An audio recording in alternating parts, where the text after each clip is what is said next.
उल्हासनगरमध्ये भाजपला मोठं खिंडार पडले। भाजपच्या 21 विद्यमान नगरसेवकांनी राष्ट्रवादीचे नेते आणि मंत्री डॉक्टर जितेंद्र आव्हाड यांच्या उपस्थितीत राष्ट्रवादीमध्ये प्रवेश केलाय। यासोबतच 19 माजी नगरसेवकांनी देखील हातावर घड्याळ बांधले।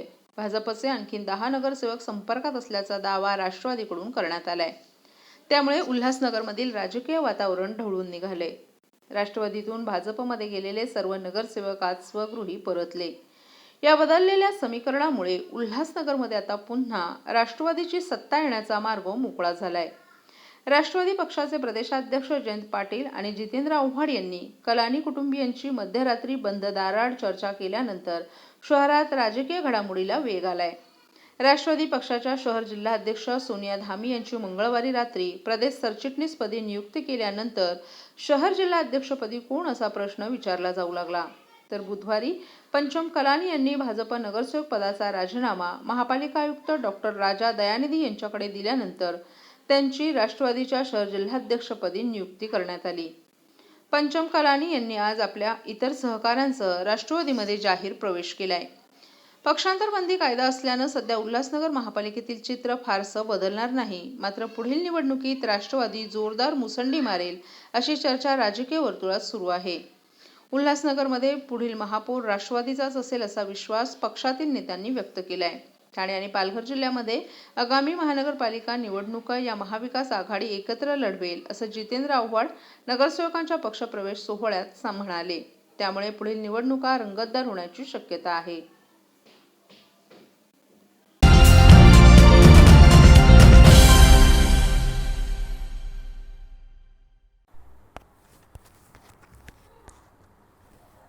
दिवाळी म्हटलं की फराळ हा आलाच। दिवाळीमध्ये फराळाला महत्त्व असून अगदी देशातच नव्हे तर परदेशातील भारतीयही फराळासाठी आसुसलेले असतात। अशाच परदेशातील भारतीयांसाठी ठाण्यातून दिवाळी फराळाचा पहिला डब्बा रवाना झालाय। ठाण्यामध्ये मेधा देशपांडे या गेली अनेक वर्ष दिवाळी फराळ तयार करतात। त्यांचा हा फराळ परदेशातही प्रसिद्ध आहे। दरवर्षी America, Canada, Germany, Dubai, Switzerland अशा विविध देशातून दिवाळी फराळाची त्यांना मागणी असते। गेल्या वर्षी कोरोनामुळे परदेशात फराळ वेळेवर पोहोचला नव्हता, त्यामुळे यंदा हा फराळ कालच रवाना करण्यात आलाय।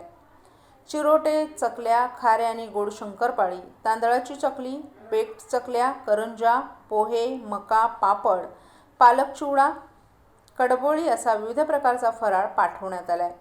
तर मधुमेहींसाठी यंदा फराळाचे काही प्रकार देशपांडे यांनी तयार केलेत। शुगर फ्री काजू कतली तसंच फराळाचे काही इतर पदार्थही देशपांडे यांनी तयार केलेत। परदेशात जाणारा फराळ पोहोचेपर्यंत उत्तम राहावा यासाठी त्याला उच्च दर्जाचं पॅकिंगही करण्यात आल्याचं नेदा देशपांडे यांनी सांगितलं। दिवाळी फराळ हा फक्त हिंदूंसाठीच नव्हे तर ख्रिश्चन, शीख तसंच इतर धर्मीयांकडूनही मागवला जातो असं सांगून फराळ असा असावा की तो खाऊन समोरचा खुश झाला पाहिजे अशी भावना देशपांडे यांनी यावेळी व्यक्त केली।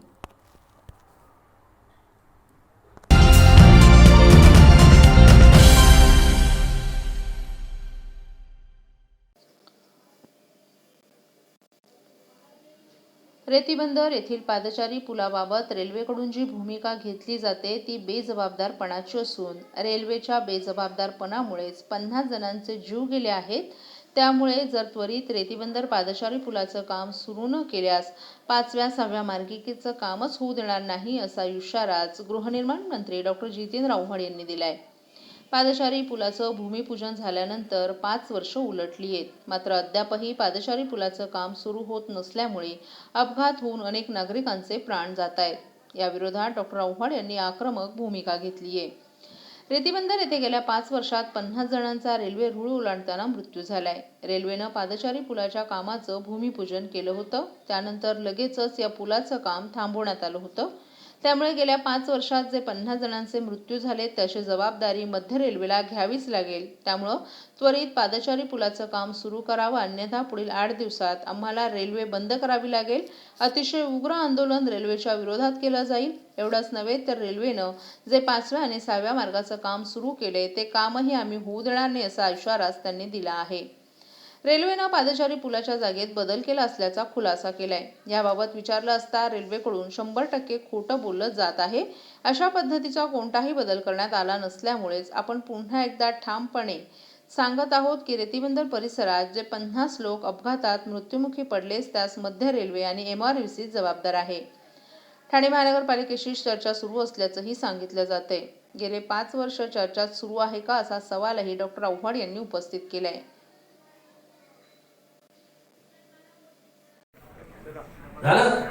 मला 1 मिनिट बोलायचं.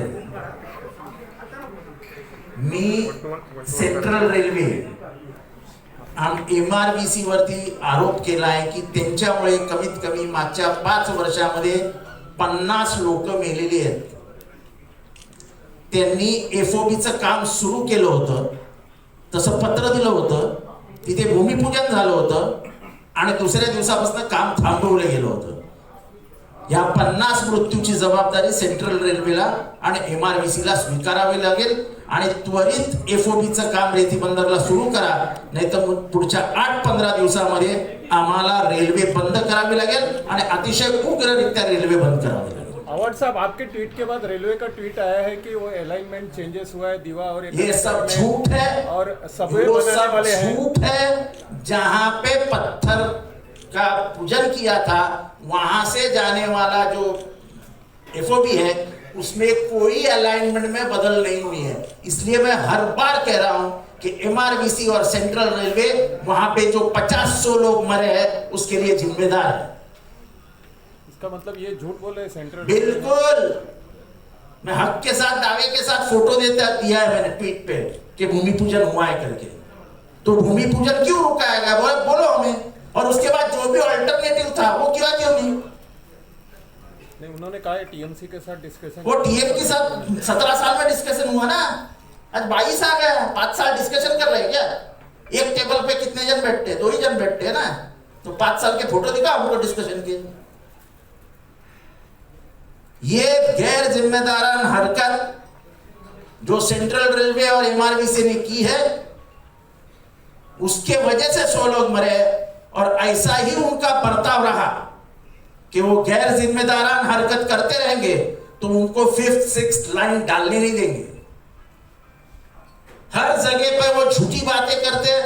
उनको क्या अधिकार है बोलने का कि ये स्लम में कोई फैसिलिटी नहीं है, ये स्लम में ये नहीं है, वो स्लम में ये नहीं है. रेतीबंदर स्लम में सेंट्रल रेलवे के हजारों एकड़ पे स्लम पड़ी हुई है. हम बार-बार से सारे मांग कर रही है कि हमको वो जमीन दो, तब देने को नहीं होता है. तो अपने गिरेबान में झांक के देखे सेंट्रल रेलवे और MRVC और फिर आरोप करें. अगर उन्होंने जल्दी काम चालू नहीं किया तो क्या कदम रहेगा? तो उनको जितेंद्र आव्हाड का असली रूप दिखाई देगा.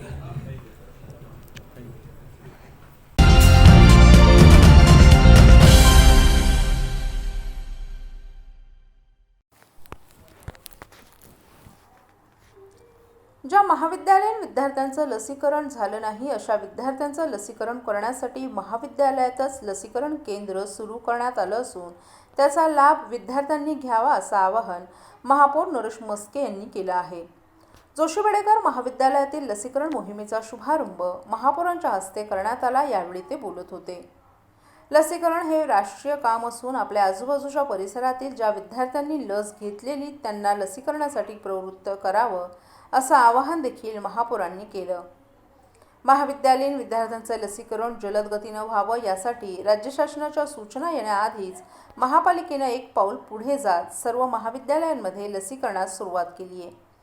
गेल्या आठवड्यात अनेक महाविद्यालयात लसीकरण सुरू झालं असून विद्यार्थ्यांनी याचा लाभ घ्यावा असं आवाहन महापौर नरेश मस्के यांनी यावेळी केलं. आपलं उच्च आणि तंत्र शिक्षण मंत्रालयातर्फे हे जे अभियान राबवलं जातंय त्याच्यासाठी ठाणा तालुक्यासाठी आपण लीड कॉलेज आहोत आणि आपल्या कॉलेजची आपल्या इथे जी 5 कॉलेजेस आहेत त्यातले सगळे विद्यार्थी आणि ठाणे तालुक्यात ज्यांचं त्यांच्या प्राधिकरणांची म्हणजे तिथल्या म्युन्सिपाल्टीशी किंवा इतर हेल्थ डिपार्टमेंटशी जिथे जिल्हा परिषद आहे यांच्याशी जर का काही करस्पॉन्डन्स होऊ शकला नसेल तर त्या विद्यार्थ्यांसाठी पण आपण आपल्या कॉलेजमध्ये त्याची सोय केलेली आहे. आणि हे सगळं करताना आपल्यासोबत TMC ठाणे म्युनिसिपल कॉर्पोरेशन आहे. अभियानाचे उद्घाटनच मुळात ठाण्याचे महापौर श्रीयुत नरेश म्हस्के यांच्या हस्ते झालं. उपमहापौर आपल्याला आधीच भेटायला आल्या होत्या, पल्लवी कदम, आणि त्यांनी त्यांच्या परीने प्रयत्न सुरू केले होते. पण उच्च शिक्षण मंत्रालयाकडनं आल्यामुळे शिक्षण मंत्रालय JD ऑफिस, आपलं इथलं regional JD office, doctor Sanjay Jagtap आपले JD आहेत, तर त्यांच्या मार्गदर्शनाखाली आणि एकीकडून TMC, उपमहापौर, महापौर आणि संपूर्ण त्यांची आरोग्य यंत्रणा, या सगळ्यांच्या संयुक्त प्रयत्नांमुळे आणि अर्थातच विद्याप्रसारक मंडळ कायमच अशा चांगल्या उपक्रमांसाठी आपण कटिबद्ध असतो. त्यामुळे इथली सगळी कॉलेजेस, इथले सगळे प्राचार्य आणि आपण सर्व या सगळ्यांनी मिळून हे अभियान यशस्वीपणे पुढे नेण्याचा आपण चंग बांधलेला आहे. त्यासाठी पुन्हा पुन्हा आपण विद्यार्थ्यांशी बोलतोय, प्राचार्यांशी संपर्कात आहोत वेगवेगळ्या. तर म्हणजे प्रसारमाध्यमांतर्फे पण मी मुलांना असं अपील करू इच्छिते की त्यांनी जरूर या योजनेचा लाभ घ्यावा. म्हणजे पुढल्या टर्मपासनं ते पूर्णतः म्हणजे भीतीमुक्त, करोना भीतीमुक्त अशा अवस्थेत ते आपल्या कॉलेजला यायला सुरुवात करतील. धन्यवाद.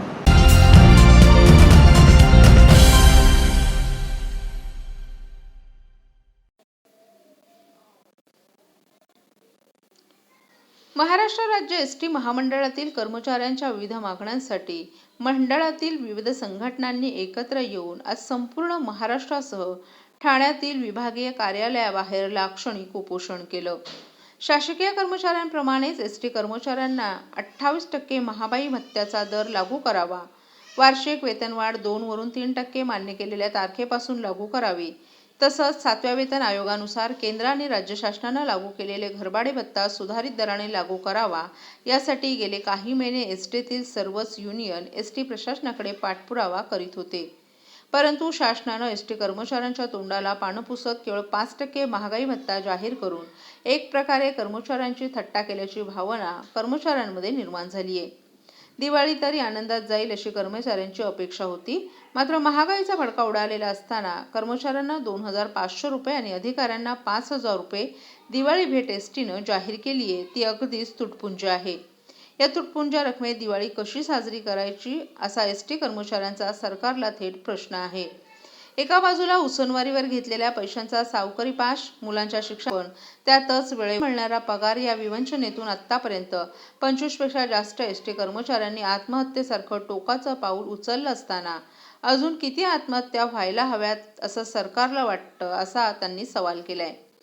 महाराष्ट्रातील ST कर्मचाऱ्यांना ST प्रशासनाने दिलेली 5% महागाई भत्त्यात केलेली वाढ मान्य नाही, ती 28% लागू करावी. तसंच वार्षिक वेतनवाढीचा दर 2 वरून 3% करणं आणि केंद्र आणि राज्य शासनाप्रमाणे सुधारित दरानं घरभाडे भत्ता लागू करणं या ST कर्मचाऱ्यांच्या रास्त मागण्या आहेत. प्रशासनाने या मागण्या मान्य न केल्यानं STत कार्यरत असलेल्या सर्व कामगार युनियन एकत्र आल्या आहेत. जोपर्यंत आपल्या मागण्या मान्य होत नाही तोपर्यंत आता माघार घेतली जाणार नाही असा निर्धारच सर्व युनियननी व्यक्त केलाय. त्यामुळे राज्यभर सर्व युनियननी एकत्र येत कृती समिती स्थापन करत बेमुदत उपोषणाचं हत्यार उपसले. तसंच संयुक्त पत्र ठाणे विभागातील कृती समितीनंही विभाग नियंत्रक कार्यालयाला दिलं आहे. ठाणे विभागातही विभाग नियंत्रक कार्यालयासमोर 27 ऑक्टोबरपासून हे बेमुदत उपोषण सुरू झालं असून आता मागण्या मान्य झाल्याशिवाय माघार नाही असा निर्धारच कृती समितीतील नेत्यांनी व्यक्त केलाय. तसंच संयुक्त पत्रही प्रसिद्धीस दिले. या उपोषणास महाराष्ट्र नवनिर्माण ST कामगार सेनेचे महाराष्ट्र अध्यक्ष हरिमाळी, ठाणे जिल्हा इंटकचे जिल्हाध्यक्ष सचिन शिंदे, महाराष्ट्र ST कामगार सेनेचे विभागीय सचिव सचिन पवार, अध्यक्ष संदीप माने, महाराष्ट्र ST कामगार संघटनेचे विभागीय अध्यक्ष मुकुंद मोरे, सचिव नंदकुमार देशमुख, नाना साळवी तसंच इतर संघटनांचे प्रतिनिधी उपस्थित होते. काय सांगाल, काय एक आंदोलन आहे आणि काय एक आपल्या मागण्या आहेत? गेली अनेक वर्ष कामगार करार होऊन पण त्याच्यामध्ये कामगारांच्या ज्या मागण्या आहेत त्या अजून पूर्ण झालेल्या नाही आहेत. कामगारांचा महागाई भत्ता मिळालेला नाही. तुम्ही 3%, 2%, 5% देऊन कामगारांच्या तोंडाला जर पानं फसत असाल, पूर्वी असं व्हायचं की लोकांना असं वाटायचं की कुठल्या तरी एका संघटनेला हाताशी धरायचं आणि कामगारांचं वाटोळं करायचं. पण आता ती परिस्थिती राहिलेली नाही आहे. आता सर्व महाराष्ट्रामध्ये जेवढे ट्रेड युनियन आहेत STमधल्या ते सगळे संघटित झालेले आहेत आणि त्या संघटितपणाची ही ताकद आज आपल्याला सर्वांना दिसत आहे. आणि म्हणून आपल्याला आम्ही परत देतोय की आमच्या मागण्या काय आहेत त्या. कामगारांच्या मागण्या भरपूर आहेत, परंतु आज आम्ही सांगितलं तुम्ही आम्हाला जर शासनामध्ये विलीन करत नसाल तर शासनाच्या मिळणाऱ्या फॅसिलिटी तरी आम्हाला द्या. 7वा वेतन आयोग लागू करा. मला सांगा एस टीच्या एखाद्या अधिकाऱ्यावर जर काय कोणी भानगडी केल्या तर त्याला 353 लागतो, म्हणजे सरकारी कामामध्ये अडथळा आणल्याचं होतं. मग आम्ही सरकारी कामगार नाही, मग 353 लागू शकतो त्या अधिकाऱ्याला काय बोलल्यानंतर. मग आम्ही सरकारी कर्मचारीच आहोत. आणि म्हणून आज भले मी सगळ्या युनियनला अभिनंदन करतो की आज बऱ्याच वर्षांनी संघटित झालेले आहेत आणि ही संघटितपणा शेवटपर्यंत राहिला पाहिजे. नाहीतर हे जे बसलेली मंडळी आहेत, इथे कोणाला कुठल्याही राजकीय पक्षाला मी शिव्या देणार नाही, परंतु जी बसलेली मंडळी आहे हे आमच्या कामगारामध्ये फूट पाडण्याचा, ट्रेड युनियनमध्ये फूट पाडण्याचा प्रयत्न करतील आणि जो फुटेल त्याला हा टी कामगार फोडल्याशिवाय राहणार नाही, मी या ठिकाणी जाहीरपणे सांगतो. आणि जर येत्या काही दिवसामध्ये आमच्या मागण्या झाल्या नाही पूर्ण तर आता लवकरच महापालिकेच्या निवडणुका येतात, लोकसभेच्या येतील, विधानसभेच्या येतील. 1,07,000 कामगार नसून ती कुटुंब आहेत, कोट्यानी त्यांचे मतदार आहेत. आणि जर आमच्या पोटावर कोणी पाय देण्याचा प्रयत्न केला तर हा टी कामगार आणि त्याचा परिवार एकही पक्षाला मतदान करणार नाही, हे आमचं ठरलेलं आहे. अरे कोणी जे मरतायत आता बघा, 2,500 रुपये बोनस, पंख्याखाली बसणाऱ्या साहेबाला 5,000 आणि उन्हातानात फिरणाऱ्या गाड्याखाली झोपणारा आमच्या कामगाराला 2,500 भीक देतात. आमचे जे हक्काचे पैसे आहेत, आमचे हक्काचे पैसे ते द्या आम्हाला, आम्ही आमचे हक्क मागतोय. आणि ह्या हक्कासाठी आज ही कृती समिती तयार झालेली आहे आणि या कृती समितीच्या माध्यमातून आम्ही परिवहन मंत्र्याला तर मी नेहमी फोन करतो, 2020 पासून तर आजच्या मितीपर्यंत 100 पत्र आम्ही त्यांना दिलेली आहेत. एकाही पत्राचं त्यांना उत्तर देण्याचं त्यांची दानत नाही आहे. मुख्यमंत्र्यांना देखील मी पत्र दिलेले आहे. पुढची पत्रकार परिषद घेईल तेव्हा तुम्हाला सगळ्यांना मी ते पेपर दाखवीन. परंतु हे आता जागे झाले झोपलेले सरकार, आम्ही कुठल्या सरकारच्या विरोधात नाही आहे, शेवटी पैसा ते लोकच देतात. मुख्यमंत्री असतील, उपमुख्यमंत्री असतील, परिवहन मंत्री असतील, कोणीतरी जाणीव ठेवा. 99 नाही 100% हा टीतला कामगार मराठी आहे, स्थानिक भूमिपुत्र आहे, शेतकऱ्याचा मुलगा आहे, कामगाराचा मुलगा आहे. एवढं तरी ध्यानात ठेवा आणि आमच्यासाठी कुठेतरी जागे व्हा. आणि म्हणून आमच्या सर्वांच्या वतीने शासनाला विनंती करतोय आजच्या ह्या प्रसंगी की लवकरात लवकर आमचे प्रश्न सोडवा, आत्महत्या टाळा. हे आता आमच्या शेतकऱ्यांना आव्हान केलं आहे, आमच्या कामगारांना आव्हान केलं आहे की कृपया करून आत्महत्या करू नका. आपल्याला जे त्रास देतात त्यांना आत्महत्या करायला आपण लावूया.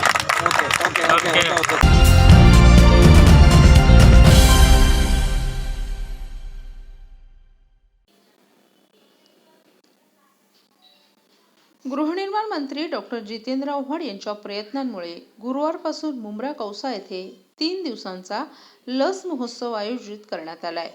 लसीकरणाबाबतचे गैरसमज दूर करण्यासाठी मंदिर, मस्जिद, गुरुद्वारा, चर्च आणि बुद्ध विहार यांच्या माध्यमातून जनजागृती करून 100% लसीकरण करण्यात येणार असल्याची माहिती विरोधी पक्षनेते अशरफ शानू पठाण यांनी पक्षनेते कार्यालयात झालेल्या पत्रकार परिषदेत दिली आहे. यावेळी परिवहन समिती सदस्य शमीम खान देखील उपस्थित होते. मुंब्रा कौसा भागात गेल्या अनेक दिवसांपासून नगरसेवकांच्या माध्यमातून लसीकरण शिबिरांचे आयोजन करण्यात येत आहे. तरीही काही भागात लसीकरणाचा टक्का कमी आहे. त्यावर तोडगा काढण्यासाठी डॉक्टर जितेंद्र आव्हाड यांनी पुढाकार घेऊन हा लस महोत्सव आयोजित केलाय. मुंब्रा रेतीबंदर ते कौसा कल्याण फाटा या भागातील नागरिकांसाठी लसीकरण मोहीम राबवण्यात येणार आहे. अमृतनगर शंकर मंदिर जवळ आणि शमीम खान यांच्या विधानसभा कार्यालयानजीक दोस्ती अपार्टमेंट कौसा येथे गुरुवारी सकाळी 9 वाजता या लसीकरण मोहिमेला सुरुवात होणार आहे. गुरुवार ते शनिवार दरम्यान हे लसीकरण होणार असून गुरुवार आणि शुक्रवारी सकाळी 9 ते रात्री 9 आणि शनिवारी सकाळी 9 ते रात्री 11 वाजेपर्यंत नागरिकांचं लसीकरण करण्यात येणार आहे. दररोज 6,000 नागरिकांचं लसीकरण करण्यात येणार असून गरजेनुसार लसींची मात्रा वाढवण्यात येणार आहे. नागरिकांमध्ये लसीकरणाबाबत अनेक गैरसमज आहेत. हे गैरसमज दूर करण्यासाठी नागरिकांमध्ये जनजागृती करण्यात येणार आहे. मंदिरांमधील पुजारी, मस्जिदमधील मौलवी, चर्चमधील पाद्री, बुद्ध विहारांमधील भंतीजींच्या माध्यमातून नागरिकांना लसीकरणासाठी आवाहन करण्यात येणार आहे. मुंब्रा कौसा भागातील एकही नागरिक लसीकरणापासून वंचित राहू नये अशी आपली अपेक्षा असून नागरिकांनी मोठ्या संख्येनं लसीकरण शिबिराचा लाभ घ्यावा असं आवाहन शानू पठाण यांनी केले. तर शमीम खान यांनी कौसा, वाई जंक्शन, कल्याण शिळफाटा येथील नागरिकांनी राष्ट्रवादी काँग्रेस विधानसभा कार्यालयानजीक दोस्ती अपार्टमेंट कौसा येथे लसीकरण करून घ्यावं असं आवाहन केले। डॉक्टर जितेंद्र अवाड जी के निर्देश पर और उनकी मांगनी, जिसका पाठपुरावा मैंने क्रिया करते वक्त माननीय कमिश्नर साहब और माननीय महापौर साहब से सभागृह के अंदर मेगा वैक्सीनेशन की हमने जो मांग की थी उसको आरोग्य विभाग ने हमें देने की मंजूरी दी है, जिसका पत्र हमें दिया गया है। और खास तौर से शुक्रिया अदा करूंगा कमिश्नर साहब को, डॉक्टर जितेंद्र अवाड जी के मुमरा प्रभाग समिति के अंतर्गत एक मेगा वैक्सीन कैंप लग रहा है, जो 18 साल से लेके मतलब जितनी भी उम्र है उतने तक के लिए ये कैंप रहेगा। और फर्स्ट और सेकंड डोज दोनों रहेगी। कोविशील्ड और कोवैक्सीन दोनों का इंतजाम किया है। कौसा शिल्क कल्याण फाटा के लोगों को नजदीक करने के लिए कौसा 2 अपार्टमेंट के पास रखा गया है। मुमरा से लेकर रेती बंदर नजदीक करने के लिए अमृत नगर शंकर मंदिर के पास 2 जगह पे मेगा कैंप का अरेंजमेंट किया गया है। आने वाले फ्राइडे, थर्सडे, फ्राइडे, सैटरडे 3 दिन ये कैंप रहेगा, सुबह 9 बजे से लेके रात में 9 बजे तक, और सैटरडे के दिन सुबह 9 बजे से लेकर रात 12 बजे तक। लोगों को क्या आह्वान करेंगे? बस नागरिकों से ये विनती करेंगे कि सभी लोगों ने ये वैक्सीन लेने के लिए, ज्यादातर लोगों ने ली है। इस वैक्सीन से कोई भी तरीके का साइड इफेक्ट नहीं है। आप अपने दिल से ये आशंका निकाल दीजिए और वैक्सीन लेके अपने परिवार और अपने समाज को सेव करिए।